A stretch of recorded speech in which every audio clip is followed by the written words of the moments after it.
प्रथमस्तु महादेवो द्वितीयस्तमहेश्वरः तृतीयः शङ्करो ज्ञेयचतुर्थो वृषभध्वजः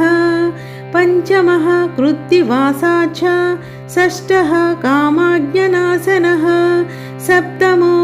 देवदेवेच्छः श्रीकण्ठः अष्टमः स्मृतः ईश्वरो नवमो ज्ञेयः दशमः पार्वतीपतिः रुद्र एकादशैच्छव द्वादशः शिव उच्यते द्वादशैतानि नामानि त्रिसंज्ञं यः पठेन्नरः कृतज्ञैच्छव गोग्नैश्च ब्रह्मः गुरुतल्पगः